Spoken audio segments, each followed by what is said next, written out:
Boa tarde a todos. É um prazer ter a oportunidade de estarmos aqui reunidos. Quase que não precisava ter evento nenhum, porque só dos espíritas estarem juntos já existe aí algo de bom. Porque hoje o tema particularmente me traz muito, porque eu dediquei a minha vida, na verdade, a defender a doutrina espírita ou a sua fidelidade da maneira mais absoluta possível. E eu concordo com o Orson, nenhum tema seria mais apropriado para a tarde de hoje, até porque aqui estão líderes espíritas, companheiros, irmãos, e refletir sobre a temática apresentada é importante porque ela faz com que outras casas possam fazer 90 anos com uma conduta reta, postura digna, com bom serviço a ser mostrado, porque é isso que nós comemoramos aqui. Essa casa, que dos 90 eu conheço 25, sempre dedicou-se, sempre empenhou-se para praticar, divulgar e fazer doutrina espírita da melhor maneira possível. Então, além daquilo que o Orson já disse, a maneira pela qual estamos aqui hoje, por ter conquistado das pessoas o entendimento de que falamos de doutrina espírita com responsabilidade, o que nos dá mais ênfase ainda a estarmos aqui hoje. Mas pelo trabalho e pelo peso da data. Então é importante estarmos aqui. Mas para já penetrarmos no nosso assunto, para conseguirmos já irmos ao encontro que nos reúne hoje, falar de doutrina espírita em tempos atuais é diferente do que falarmos há pouco tempo atrás. Porque existe uma frase que está descrita pelas grandes personalidades espíritas que dizem que tudo aquilo que cresce na superfície perde em profundidade. E vocês sabem, porque vivem, e todo lado, a disseminação da doutrina espírita hoje tem trazido, conduzido à casa espírita muita gente. Muita gente. Pessoas que não eram espíritas e agora assim se chamam, pessoas que continuam não sendo espíritas, mas que agora frequentam as casas espíritas, leem a nossa literatura, que afinal de contas, a doutrina espírita é portadora da literatura mais bela do planeta, porque aquilo foi um presente que a televisão nos deu, as novelas, os filmes, a mídia de modo geral. E eu me lembro que há um tempo atrás, falar que você era espírita tinha um peso que não era muito agradável, porque sempre alguém olhava a gente com um certo distanciamento, né? Você é espírita, você vai naquele lugar, você mexe com aquelas coisas, não tinha uma objetividade. Hoje, quando você diz que você é espírita, as pessoas nos olham com respeito, de maneira diferenciada. Entretanto, nós temos que responder à altura a essa confiança que nos é dada. Então existe hoje um crescimento muito rápido da doutrina espírita, mas temos que nos preocupar para que esse crescimento populacional não nos faça perder profundidade. Porque agora acontece o quê? Muita gente vai à casa espírita. E será que nós estamos prontos para isso? Para receber essas pessoas? Receber aos não espíritas, fazendo com que a oportunidade deles estarem aqui os conduza a uma mensagem fortificada, renovada, ou se então vamos lotar as nossas casas espíritas sem necessariamente falarmos de doutrina espírita com propriedade. Só o fato de estarmos aqui já é um sinal que nos chama a atenção sobre a fidelidade espírita. Porque a fidelidade espírita faz com que o espírita, acima de tudo, tão logo entenda espiritismo na realidade, que ele dê menor intenção ou valor à própria casa espírita, e abraçando a causa espírita, que é maior do que qualquer casa. Então, quando nós nos dispomos a separar um tempo da nossa vida, a dedicar um sábado à tarde, dedicar um período para um evento coletivo, isso já nos desperta de que estamos no entendimento correto do que vem a ser doutrina espírita. Porque se o tema hoje é para estudarmos, eu me sinto na vontade de falar coisas que numa palestra pública eu não falaria. Mas hoje é importante tocarmos em pontos nem sempre agradáveis, algumas vezes constrangedores da nossa conduta, para que venhamos a refletir sobre fidelidade espírita real. Porque aqui estão, certamente, não só líderes espíritas, como pessoas que são influentes em cada um, nas casas e nas cidades de origem. Então é fundamental falarmos com clareza sobre esse tema que, afinal de tudo, é delicado. Manter fidelidade espírita, onde eu creio seja o maior desafio de toda a casa espírita. Manter-se espírita.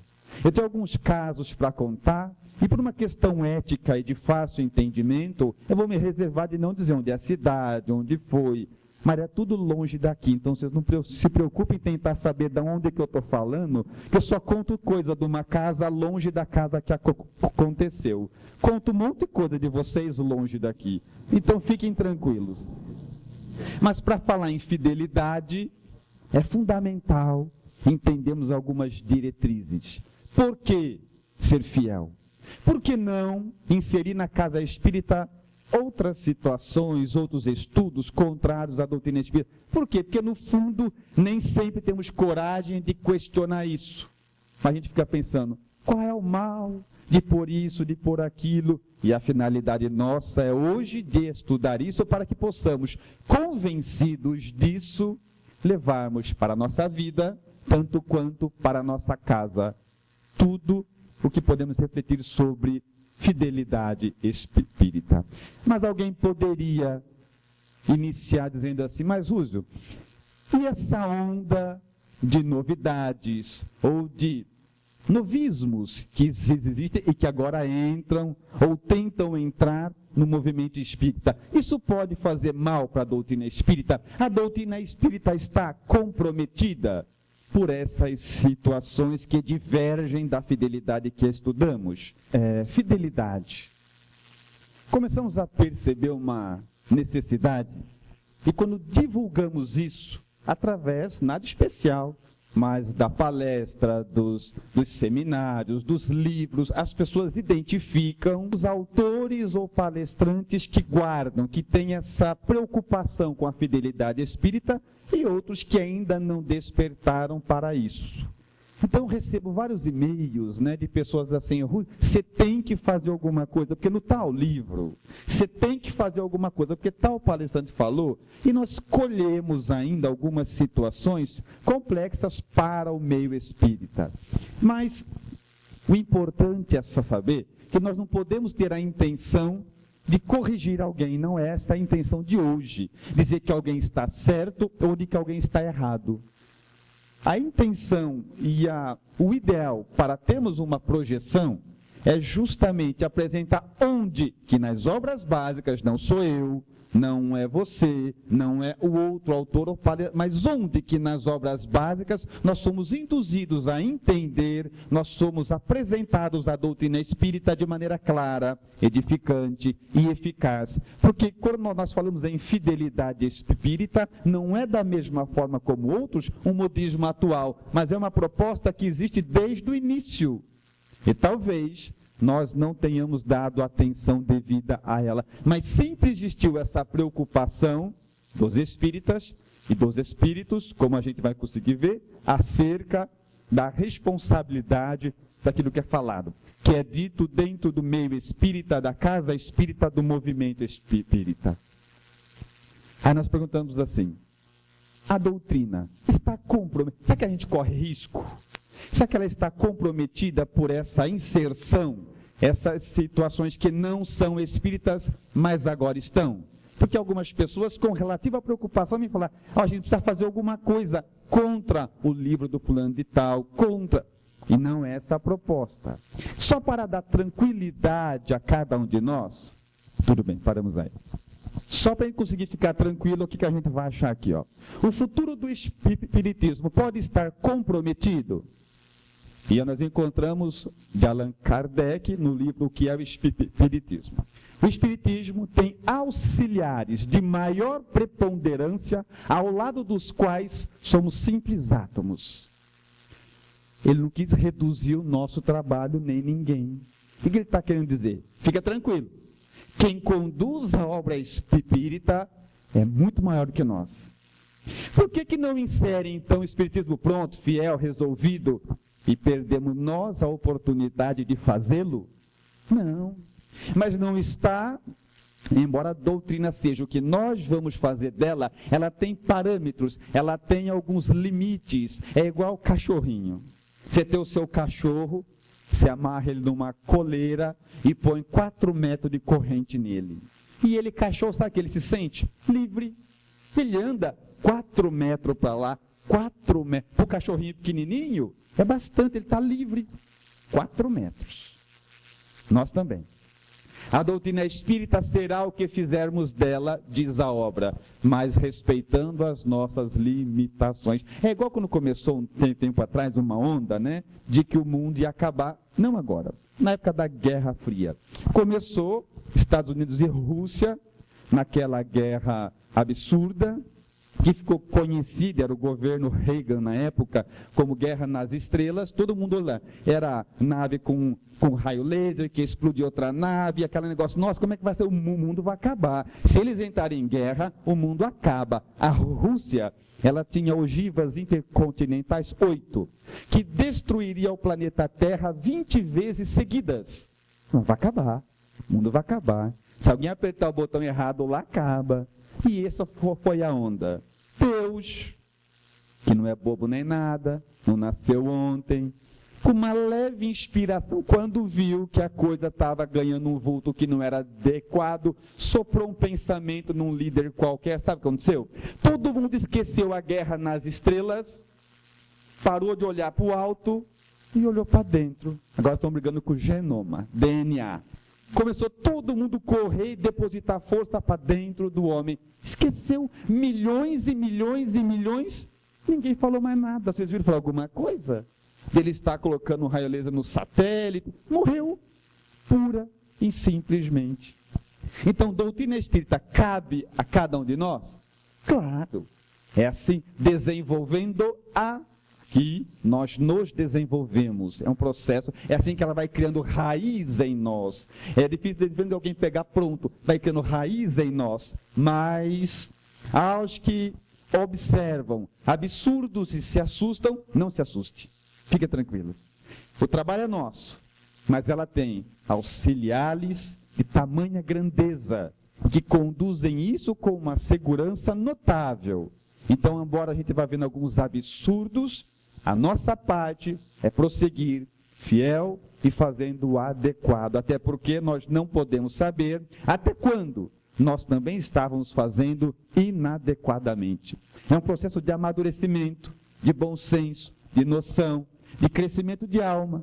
Nós, de repente, achamos graça em ver uma doutrina espírita bem feita, bem estruturada, bem falada, bem cantada, e é essa a nossa ideia. Há alguns pontos que eu acho importante. A maioria das casas espíritas do país hoje são vinculadas, associadas a uma obra social. Asilo, orfanato, e assim vai. Né? São várias atividades sociais, Casa da Sopa, e isso é muito bom. Até porque faz parte das diretrizes de Kardec que fora da caridade, não tem jeito. Fora da caridade não há salvação. Entretanto, contudo, o que eu queria chamar a atenção dos amigos? São obsessores tecnológicos isso aí, né? Sigamos. O que acontece? O que é mais importante saber? O que eu quero chamar a atenção? Qual é, independente do que a gente faça, porque eu não estou dizendo que não devem fazer, me entendam bem. Entendam bem. A casa espírita que tem a sua obra social deve prosseguir, embora a recomendação de Kardec é individual. Eu preciso da caridade, você, porque muitas vezes acontece o quê? Como aqui. Tem o asilo. Muito bem. Uma casa, vamos supor que nós estamos aqui 60 pessoas, 70 pessoas. Vamos supor que eu perguntasse para o Cláudio, quantas pessoas ajudam no asilo? Ele que é portador de uma elegância incomum, vai dobrar, triplicar o número de gente que ajuda, porque a gente sabe que é meia dúzia no máximo, sempre. Só que a meia dúzia que trabalha, se perguntar para os 60 que vão na casa,